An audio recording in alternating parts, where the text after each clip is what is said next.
একজন সাহাবার জীবনী শোনাবো আপনাদেরকে। আব্দুর রহমান ইবনে আউফ রাদিয়াল্লাহু তাআলা আনহু।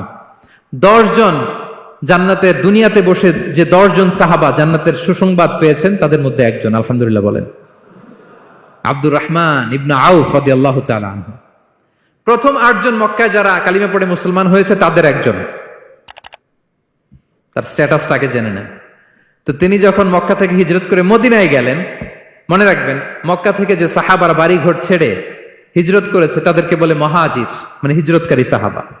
আর মদিনাতে যে সমস্ত সাহাবারা তাদেরকে রিসিভ করেছেন তাদেরকে বলে আল আনসার, মানে সাহায্যকারী সাহাবা।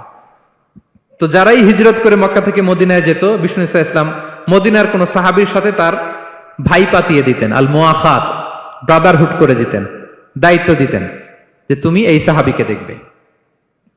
তো আব্দুর রহমান ইবনে আউফ রাদিয়াল্লাহু তাআলা আনহু যখন হিজরত করে গেলেন, তার দেখভাল করার জন্য যে সাহাবীর দায়িত্ব পড়ল তার নাম হচ্ছে সাআদ ইবনে রাবিয়া, আনসারী সাহাবী রাদিয়াল্লাহু তাআলা আনহু। বিষ্ণু বললেন, সাআদ, আব্দুর রহমান ইবনে আউফ তোমার ভাই, ভাই বানিয়ে দিলেন। কি বানিয়ে দিলেন? তুমি তাকে টেক কেয়ার করবে, সে হবে তোমার মেহমান। সুবহানাল্লাহ।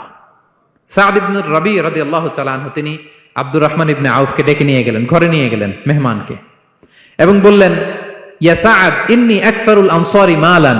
হে সাআদ, তুমি চিন্তা করো না, তুমি মনে করো না যে তোমার ভরণ পোষণ দিতে আমার কষ্ট হবে। আমি মদিনার সবচাইতে বড় বিজনেস ম্যাগনেট, সবচাইতে বড় বিজনেস ম্যাগনেট আমি। No tension, don't worry about it. Tension নিও না, আসো, তোমার জন্য আমার কি প্রপোজাল শোনো। ফাআকসিমু লাকা নিসফা মালি, আমার যত সম্পদ আছে আমি অর্ধেক তোমার দিয়ে দিব। সুবহানাল্লাহ। এত আসতে আপনার বাড়িতে কেউ মেহমান হলে করতে পারবেন এরকম? আল্লাহ, কেমন প্রেরণার বাতি ঘর তারা।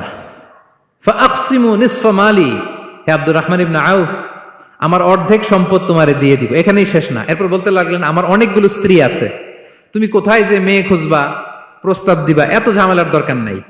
আমার কোন স্ত্রীকে তোমার ভালো লাগে বলো, তার যদি তোমাকে ভালো লাগে তাহলে প্রয়োজনে তাকে আমি ডিভোর্স দিয়ে দিব, তাকে নিয়ে তুমি সুখের সংসার করবা। আল্লাহু আকবার, আল্লাহু আকবার। অর্ধেক সম্পদ দিয়ে দিব, আমার একাধিক স্ত্রী আছে, কাউকে যদি তোমার পছন্দ হয় এবং সেও যদি তোমাকে পছন্দ করে প্রয়োজনে তাকে ডিভোর্স দিব। New life, new career, just go on. আমরা এই সুযোগ পেলে কি করতাম? সাথে সাথে অর্ধেক সম্পদ নিয়ে নিতাম, ঠিক কিনা? আব্দুর রহমান ইবনে আউফ প্রেরণার বাতিঘর। উনি কি করলেন? উনি বললেন, লা হাজাতা লি ফি যালিক। আমার ভাই, তুমি যে বলছো, হে সাআদ ইবনে রাবি, তুমি যে এত চমৎকার প্রপোজাল দিয়েছো, এতেই আমি খুশি। তোমার কোনো কিছুর আমার দরকার নাই। বারাকাল্লাহু লাকা ফি আহলিকা ওয়া মালিক, আল্লাহ তোমার সম্পদে বরকত দেখ, আল্লাহ তোমার পরিবারেও বরকত দেখ। তবে একটা কষ্ট করতে হবে, সেটা কি? আব্দুর রহমান ইবনে আউফ বললেন, দুল্লানি ইলা সুক, just show me the way to market. মদিনার বাজারটা কোথায় এটা একটু দেখায় দাও। আমি নতুন মানুষ, পথঘাট চিনি না। দুল্লানি ইলা সুক, just show me the way to market of Medina. মদিনার বাজারটা কোন রাস্তা একটু দেখায় দাও। আল্লাহু আকবার। সাআদ ইবনে রাবি বললেন, এই তো মদিনার বাজার। উনি যে কিছু ঘি কিনলেন, পনির কিনলেন, কিনে বিক্রি করলেন, প্রফিট করলেন। ওই প্রফিট দিয়ে আরো বেশি করে কিনলেন, আবার বিক্রি করলেন, প্রফিট, আবার বিক্রি করলেন, প্রফিট। এই কেনা বেচা করতে করতে 1-2 মাসের মধ্যে উনি মদিনার one of the biggest business magnate হয়ে গেলেন। আল্লাহু আকবার। কি হাড় ভাঙ্গা পরিশ্রমই না তারা করেছেন।